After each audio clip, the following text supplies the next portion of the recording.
Hello viewers, మా ఛానల్ని subscribe చేసుకున్న తర్వాత మీకు ఒక గంట సింబల్ కనిపిస్తుంది కదా, అది యాక్టివేట్ చేసుకున్నారంటే మా లేటెస్ట్ అప్డేట్స్ని మీరు నోటిఫికేషన్స్ ద్వారా పొందవచ్చు.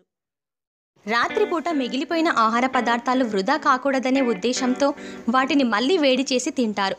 ముఖ్యంగా కాలేజీ విద్యార్థులు, ఒంటరిగా ఉండేవాళ్ళు మిగిలిపోయిన వాటిని తిరిగి వేడి చేసి తినడం సర్వసాధారణం. ఇలా చేయడం వల్ల సరైందే కానీ ఆయుర్వేదం ప్రకారం కొన్ని ఆహార పదార్థాలను తిరిగి వేడి చేసి తింటే ప్రమాదకరం. ఇలా వేడి చేసి తిన్న ఆహార పదార్థాలు శరీరంలోకి చేరి విషతుల్యం అవుతాయి. ముఖ్యంగా కొన్నింటిని అస్సలు తినకూడదు. సాధారణంగా ఆలు ఎక్కువగా వేడి చేసి తింటారు, కానీ వండిన వెంటనే వీటిని ఫ్రిడ్జ్లో భద్రపరచరాదు. బయట వాతావరణంలో బోటులిజం అనే అరుదైన బ్యాక్టీరియా దీనిలో పెరుగుతుంది. ఇది ఆరోగ్యానికి ఎంతో హానికరం. తిరిగి వేడి చేసినప్పుడు దురదృష్టవశాత్తు మైక్రోవేవ్లో ఈ బ్యాక్టీరియా చనిపోదు.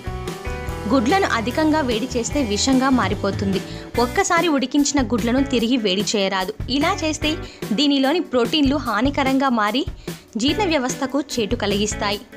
బచ్చలి కూరలో నైట్రేట్లు పుష్కలంగా ఉంటాయి. దీనివల్ల ఆరోగ్యానికి ఎంతో ప్రయోజనం. పరిమితికి మించి ఉడికించినా లేదా మళ్ళీ వేడి చేసినా దీనిలోని నైట్రేట్లు నైట్రోసెమైన్గా మారతాయి.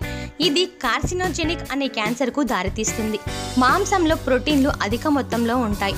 ఒకసారి వండిన తర్వాత వేడి చేసి తింటే జీర్ణ సంబంధ సమస్యలకు కారణమవుతుంది. మళ్ళీ వేడి చేసి తినాలనుకుంటే ఆవిరి విధానాన్ని అనుసరించాలి. దీనివల్ల దుష్ఫలితాలు అంతగా ఉండవు. పుట్టగొడుగులను వండిన వెంటనే తినాలి. ఎక్కువ సమయం నిల్వ ఉంచితే ప్రోటీన్లు జీర్ణం చేసుకోవడం కష్టమవుతుంది. ముల్లంగి ద్వారా పుష్కలమైన నైట్రేట్లు లభిస్తాయి, కాబట్టి వీటిని తిరిగి వేడి చేస్తే విషతుల్యంగా మారతాయి. కాబట్టి చల్లనివి తీసుకుంటే మంచిది. పాలకూరలోనూ పోషకాలు అధికంగా ఉంటాయి, కానీ తిరిగి వేడి చేయడం వల్ల పోషకాలు హానికరంగా మారుతాయి. బీట్రూట్ శరీర ఆరోగ్యానికి ఎంతో ఉపయోగపడతాయి. ఇందులో పోషకాలు అధికంగా ఉంటాయి, కాబట్టి ఒకసారి వండిన తర్వాత మళ్ళీ వేడి చేయరాదు. ఈ వీడియో మీకు నచ్చినట్టయితే లైక్ చేయండి, షేర్ చేయండి, కామెంట్ చేయండి. మరిన్ని